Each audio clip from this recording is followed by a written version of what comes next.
Welcome. We are in lesson 72, and we're going to talk about the law of sines. We've kind of hinted at this ever since Algebra 2, lesson 43. We can solve for missing parts of a triangle, we know, by using sine, cosine, tangent. But we can also do it by just understanding the relationship between the sides and using the law of sines. And the law of sines says that we can consider the relationship involving the lengths of sides and sines of the paired angles in order to find the missing information. So we can solve any triangle if three parts, if one is a side, are known. If two of the parts constitute a pair, we can use the law of sines to solve for the missing parts. So what is a pair? So a pair would be if I have, and I mean P-A-I-R. So let's say I have a triangle like this. We could label all of the angles with capital letter ABC. And then the opposite side we label with a lowercase of that.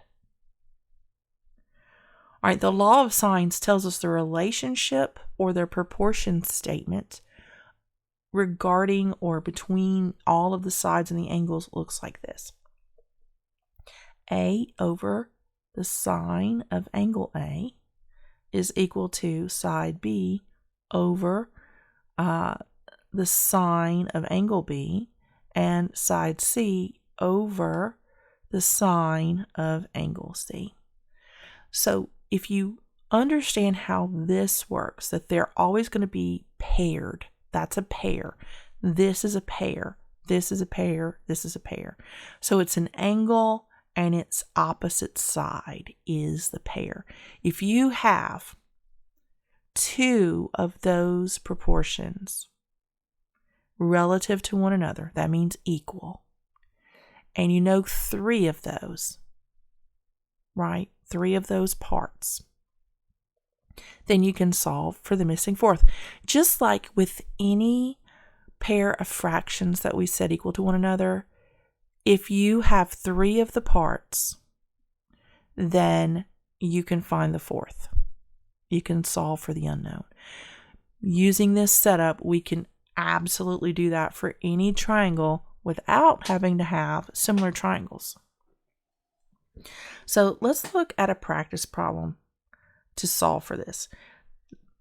I'll just tell you, we'll go into that later. We'll go into this afterwards. So let me draw this triangle a little bit differently. I'm going to put this out here like this. And let me get rid of this and this right here. This would be C, and this would be lowercase b right there. All right, so I'm just going to put this to the side just so we have a reference to use. So let's set excuse me, I'm going to choke myself to death. That's what happens when you swallow spit wrong. I'm going to get rid of this one and put in a value there. And I've got a value for here and a value for here. Okay, so this is 7, this is 10, this is 23 degrees. All right, so we're going to find the missing information. So I'm looking at A. Actually, let's look at, All right, so we have 7 and we have the sine of 23. So there is our complete statement. We have that relationship right there. We're going to set that equal to one of these others. Well, we don't have two parts for A at all. These are both missing, so we can't use A. We're going to use B instead. So this is going to be 10 over the sine of B. All right, so here's what we're going to do. What do we do whenever we have two fractions that are equal to each other? How do we solve that? We cross multiply. Always, every single time. So we're going to say 7 times the sine of B is equal to 10 times the sine of 23 degrees. What do we do when we have a factor and an unknown on one side of an equation? Well, we divide by the factor, right? Every single time. So the sine of b is going to be equal to 10 times the sine of 23 degrees divided by 7. So let's do that on the calculator. Let's see what we get. So first I'm going to find the sine of 23, and then I'm going to multiply it times 10, and then I'm going to divide that by 7. That is the sine of b. Now remember, in order to find the degree of measure, we use the inverse. So I'm going to find the inverse, and that gives me 33.93 degrees. So b is 33.93 degrees. Easy peasy. Now we still don't know a or little a, but we have 2 of the degrees of measure for the inside of our triangle. Don't forget the easy stuff that we learned a long time ago. All we have to do is take these 2 and subtract them from 180, right? 180 is the internal degree of all 3 angles. 180 minus 33.93 degrees minus 23 degrees. That is going to be equal to 123.07. I couldn't remember. All right, 123.07. That is the value of A, 123.07 degrees. Well, now that we know what A is, we can set up another relationship to find out what the length here is. So, because we're not guaranteed, this is not a right triangle, so we can't use Pythagoras' theorem. So this is going to be 7 over the sine of 23 degrees is equal to a, little a, over the sine of 123.07 degrees. So same thing we did before, we cross multiply. 7 times the sine of 123.07 degrees is equal to a times the sine of 23 degrees. Known factor, we divide both sides, so we get 7 times the sine of 123.07 degrees divided by the sine of 23 degrees is equal to A. So now we just do those calculations. So we go on our calculator and we clear this out and we say 123.07 sine times 7 equals divided by 23 sine equals the length of A, 15.01. So 15.01 is equal to the length of A. All right, so I just want to go back a minute to B and talk about how we found that degree of measure. So for every opportunity, for every sign that we have, there's 2 possible degrees of measure. So it's either going to be, picture your Cartesian coordinate system. The sign of that is either going to be in the first quadrant or it's going to be in the second quadrant. So it's either going to be here or it's going to be here. So what that means is we have to do some quick evaluation. We need to be able to look at this angle and decide for ourselves, is this an obtuse angle that is going to go from here to here? Or is this an acute angle that's going to be the one from here to here, right? Because it's all about the value of the sine. So we have to visually look at the triangle and determine. Now looking at this one, we know it's an acute angle. So the sine of that acute angle is the one that lives in the first quadrant, which would be the smaller of the two angles. But what if this were an obtuse angle? What if it were bigger than 90 degrees and it lived in the second quadrant? It would have the exact same sign as this, as the smaller one. So what we would have to do is just visually look at it. And if it is bigger, then we're going to take the sine of this, the degree that it gives us, because the calculator only gives us the sine of the angle that lives in the first quadrant. So we would take 180. If it lived here, if it were an obtuse angle, we would say 180 minus 33.93 degrees, and then that would give us the obtuse angle, which would be like 146 something. So let's do a problem. This was 72.1. Let's do a problem where we have an obtuse angle, but all the other dimensions are the same. So let me clear the page. So 72.2.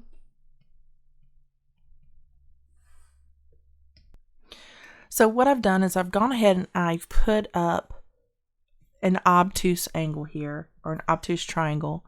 And this is a scenario, all the dimensions are exactly the same as in 72.1. And we've gotten to the sine of A being right here, right? So this is what we have. And let me put that on the calculator for us. It's exactly the same calculations we did in the first part of the last problem. So if you need to go back and look at how we got to here, it should be in your notes. But here's how we would solve this. All right, so we have to use a little bit of logic. We have to use our eyes, and we have to see what's going on and be able to evaluate it.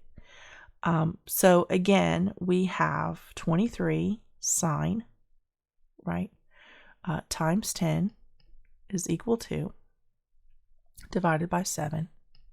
So same number, 0.55818, which we rounded to 0.5582, and it is positive. So because we had an acute angle previously, we found the sine of A by going to second and inverse sine, and that gave us 33.93. Now, because we had an acute angle previously, we accepted 33.93 as the degree of measure, because that is what it would be if that angle lived in the first quadrant. And your calculator is only going to give you the first quadrant.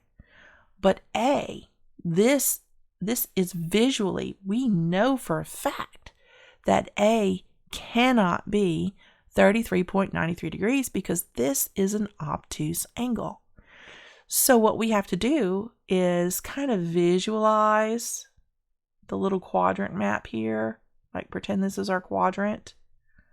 So we know that this right here would be 33.93 degrees. This is going to be that angle that has the same sign that is positive as the 33.93 degree on this side. So we know that we need to take 180, which is this straight line of the x-axis, and subtract this degree of measure here in order to find A. Okay? So we've got to find this degree of measure. So we are going to say 180 minus, and on your calculator, an easy way to do that, if you have this, let me show you. You got a little positive negative sign right here. Make it negative. Then add 180. And it's going to tell you what your degree of measure is. And this will be 146.0, and we'll round that up to 7. So the degree measure of A is 146.07. So I'm going to erase all of this other little stuff.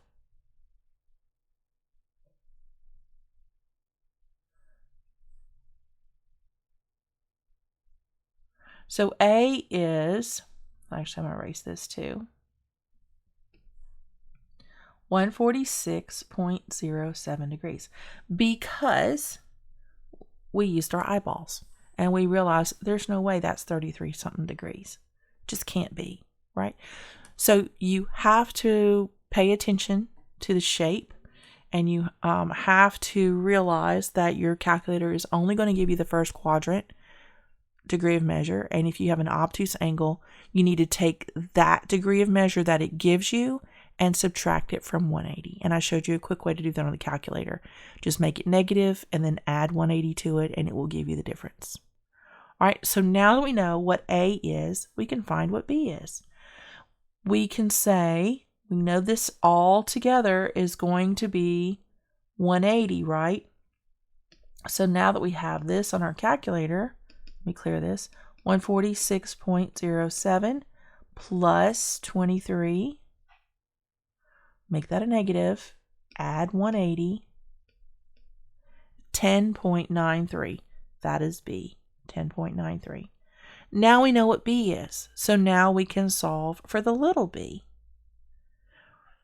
So we'll do the same thing we have here. We have 7 over the sine of 23 degrees is equal to, and the degree of measure for B is going to be, that's the sine of 10.93 degrees, and little b is on top. Cross multiply everything. So B is going to be equal to 7 times the sine of 10.93 degrees divided by the sine of 23 degrees. So when we do the calculation, you just pull up your calculator. 10.93 degrees, let me find the sine of that, times 7 divided by 23 sine equals 3.396, which we can round up to 3.4 really easily, because this would round that up, which would round that up. So 3.40 is the length of B. 3.4, whatever that is, whether it's inches or feet or centimeters, doesn't really matter. So you see how that works. You have to pay attention to whether or not you have a acute or obtuse angle to figure out where it lives, which will then determine which angle you have. Second quadrant angle or an obtuse angle means you take the sine that you're given and subtract it from 180. If it's an acute angle, it lives in the first quadrant, then you take the degree of measure that you're given. Okay, let's do one more, and then we'll be done with lesson 72. This is 72.3.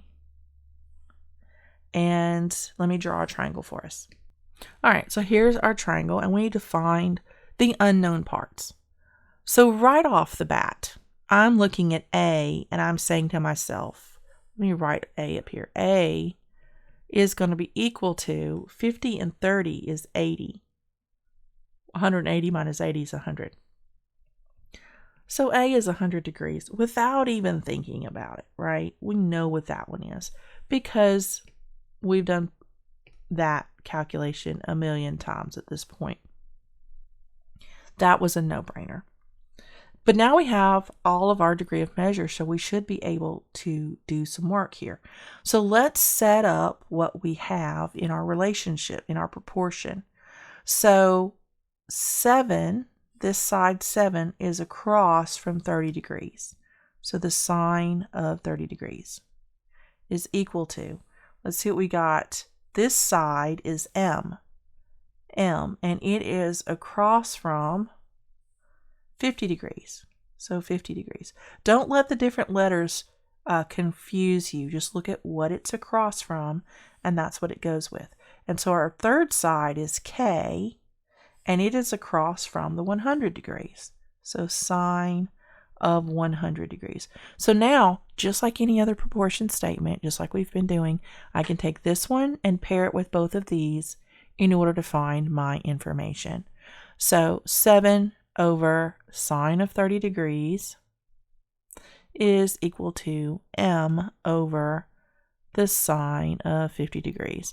And I can also go ahead and set up 7 over the sine of 30 degrees is equal to k over the sine of 100 degrees. And I can solve those almost simultaneously by cross multiplying. So m would be equal to 7 times the sine of 50 degrees. And then that would have been cross multiplied here. So that would have been a factor here, which we would have divided by. So sine of 30 degrees goes there.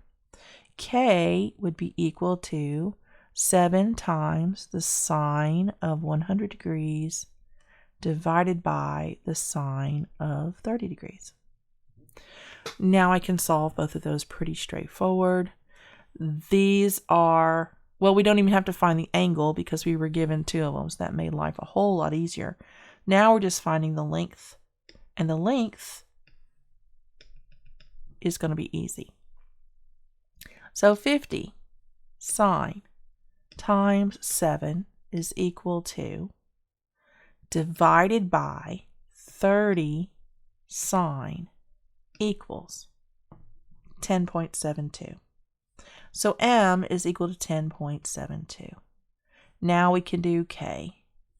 Same thing on the calculator, right?